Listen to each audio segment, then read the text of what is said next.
Бұл дұрыс сөйлейік атты бағдарламалар циклы. Анар Мұратқызы енді дайындықты ауызша сөз интонациясы жайлы айтсақ. Рахмет, Самат. Бүгінгі бағдарламамызда біз тыңдармандарымыз үшін интонация мәселесін ары қарай тереңдетіп түсіндіреміз. Соның ішінде дайындықты сөздегі интонацияны айтамыз, ал дайындық сөз дегенімізді біздің тыңдармандарымыз біліп қалды. Ол арнайы алдын ала жағдаяты белгілі болған кездегі сөйлеушінің сөзі.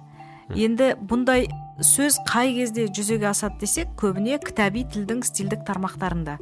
Яғни ресми қарым-қатынаста, мысалы, бұқаралық ақпарат құралдарымен коммуникацияға түскенде, немесе сол бұқаралық ақпарат құралдарының өкілдері сөйлеген кезде, яғни публицистикалық стильде, ғылыми қарым-қатынаста, ғылыми ой дамитын ортада.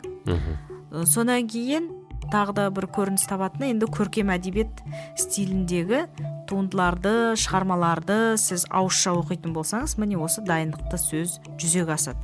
Қарап отырсаңыз, бұлардың барлығының интонациясы сөйлеу тілінен өзгеше болатыны белгілі. Сөйлеу тілі өздеріңіз білесіздер, ол бейресми қарым-қатынасқа қызмет етеді. Ол кезде сіз дауысыңызды қалай түрлендірсеңіз де, интонацияңызды қалай ойнатсаңыз да, сіздің тыңдаушыңыз түсініп жатса болды, өз еркіңізде. Ал енді жаңағы стильдерде дегенмен де дайындықты сөйлеуде онда кішкене интонацияны түзету керек, ол осылай болу керек деген талаптар бар тілде. Соларға кішкене көңіл аударған абзал. Дегенмен бір нәрсені тыңдармандарымызға айтқым келіп тұр. Қай тілде болмасын, қатып қалған бір ғана стильдің ережелерінен шықпау керек деген ондай талап жоқ, және ондай талап болмайды да, өйткені өмірде, шынайы өмірде, таза күйінде тура сол стильдің ғана құралдарымен, сол стильдің ғана бедерімен жасалған мәтіндер болмайды. Сен дұрыс сөйлемедің деп біреудің бетіне басып айта алмайсыз. Иә, әрине.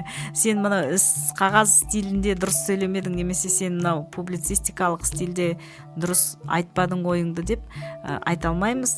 Дегенмен айту керек, егер шынында да ол негізгі талаптарды орындамаса.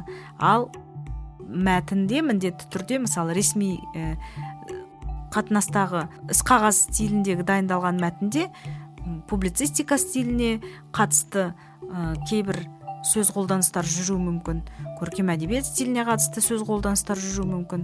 Сондықтан басқа стилдің элементтері міндетті түрде араласып келеді. Бұл араласып келу заңды да, бұл тіпті әуелі керек десеңіз, бұл біздің тіліміздің икемділігін де көрсетеді, және сөйлеп отырған адамның да тілге деген икемділігін көрсетеді. Енді қатып қалған бір стильде сөйлейтін адам болса, онда қабая мынаның басқа стильдері дамымай қалыпты дейді. Мысалы, көз алдыңызға елестетіңізші, Самат, сіз егер ресми стильді жақсы біліп, таңертең тұрғанда келіншегіңізге қайырлы күн, қымбатты менің асыл жарым деп сөйлеп тұрсаңыз, немесе осы мені осы дүниеге алып келген асыл анашым.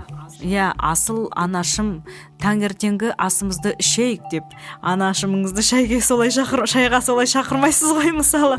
Көрдіңіз ба? Егер сіз олай сөйлейтін болсаңыз, онда сіз бір ғана стильді игерген тұлға болып қаласыз. Сондықтан адам неғұрлым әртүрлі стильді меңгерген сайын, сол басқа стильдің де құралдарын пайдалануға ұмтылып тұрады.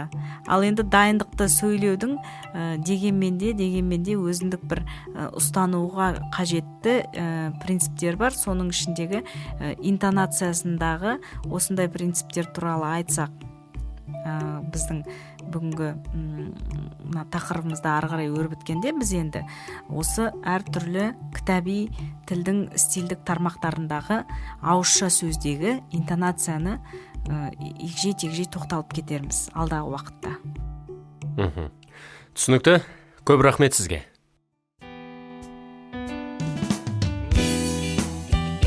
Вики білім қоғамдық қоры. Қазақстан Республикасының Мәдениет және спорт министрлігі тілдерді дамыту және қоғамдық саяси жұмыс комитеті тапсырысы бойынша дайындалған. Алматы қаласы 2015 жыл.